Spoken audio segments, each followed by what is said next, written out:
Com certeza você conhece alguma história sobre assassinos em série, não é? Aqui no canal fizemos uma série de histórias inspiradas em relatos e casos reais envolvendo esses criminosos. Dá uma conferida na nossa playlist, baseado em fatos reais. A expressão serial killer foi usada pela primeira vez nos anos 70 por um agente do FBI chamado Robert Ressler.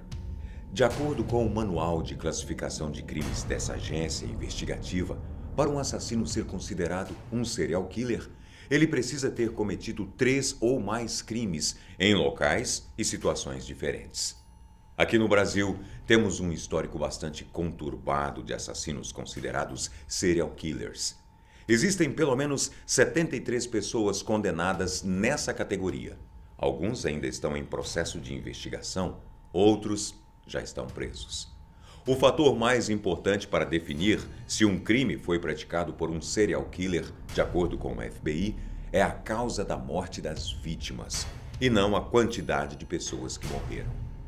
Apenas especialistas que trabalham nesse tipo de investigação, como policiais, peritos médicos e investigadores, podem determinar isso a partir de pistas, suspeitas, o modus operandi do assassino e as provas do crime. Só que, como eu não sou especialista, irei responder a pergunta de hoje a partir do maior número de vítimas de um serial killer. Tudo bem?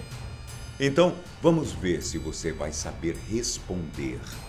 Quem é o maior serial killer brasileiro?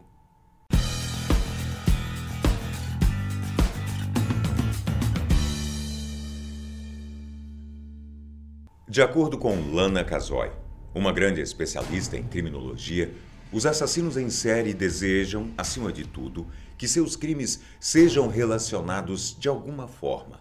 Assim, eles criam uma assinatura e ela funciona como se fosse uma digital. É única. As vítimas costumam ter padrões que são ligados entre elas, seja alguma característica física, comportamento ou próprio gênero. E a motivação para esse crime é sempre simbólica, nunca pessoal. Os assassinos em série são divididos em 3 grupos diferentes. Aqueles que se excitam com a emoção e o prazer sexual ao matar. Aqueles que matam porque acreditam que vão lucrar com essa atitude. E os assassinos que buscam o poder e acreditam ter o poder divino de controlar a vida e a morte.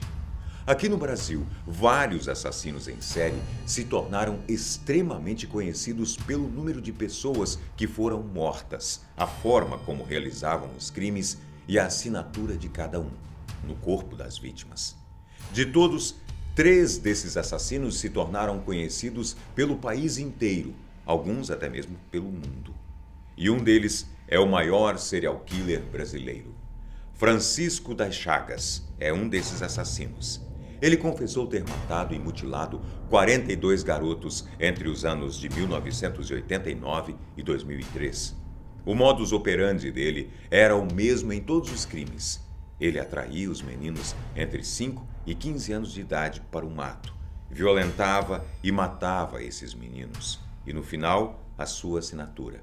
Ele retirava os dedos e os órgãos genitais das vítimas para levar como prêmio. Conhecido como o emasculador de meninos, esse serial killer está preso no Maranhão desde 2004 e já foi condenado a mais de 400 anos de prisão. Outro assassino em série que se tornou famoso de forma rápida foi Thiago Henrique, o motoqueiro que assombrou a cidade de Goiânia e supostamente é responsável por mais de 30 assassinatos na capital. Ele foi condenado por 15, mas confessou ter cometido 39. Se forem somadas, as penas pelos crimes que ele cometeu ultrapassam 300 anos de prisão. Mas como sabemos aqui no Brasil, o máximo que ele poderá ficar preso são 30 anos. As suas primeiras vítimas foram mortas de acordo com um padrão do assassino. As prostitutas eram esfaqueadas, os moradores de rua eram mortos a tiros, os homossexuais eram estrangulados. E Tiago ainda atirava em pessoas que encontrava aleatoriamente pelas ruas de Goiânia. Ele foi preso no dia 14 de outubro de 2014. E caso sejam confirmadas as 39 mortes confessadas por ele, o brasileiro fará parte do grupo sangrento dos serial killers mais letais da história moderna, de acordo com o professor de criminologia americano Scott Bohn, da Universidade Drew, nos Estados Unidos. Se você ficou impressionado com os casos desses serial killers, prepare-se para conhecer um dos mais perturbadores. Pedro Rodrigues, mais conhecido por Pedrinho Matador, foi preso e condenado a 128 anos de prisão com 18 anos em 1973. Um dos motivos para isso foi a morte de seu pai, pois ele matou a mãe de Pedrinho com 21 golpes de facão.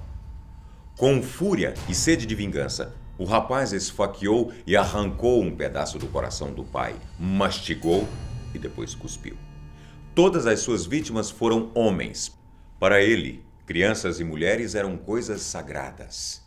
Ele foi condenado pela morte de 71 pessoas, mas acusado de mais de 100 mortes. Em 2007, ele cumpriu sua pena máxima de 30 anos de prisão e foi solto. 4 anos depois, ele foi preso de novo por participar de motins.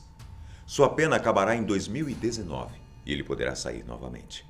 Por causa do número de mortes que ele carrega em suas costas e o modo frio e racional com que matava suas vítimas, Pedrinho Matador é considerado o maior serial killer brasileiro. Respondida a pergunta, agora chegou a minha vez. Qual desses 3 últimos assassinos em série que mencionamos merece ter um vídeo detalhado na nossa série baseado em fatos reais? Deixe aqui nos comentários a sua sugestão. E até a próxima. Eu te espero.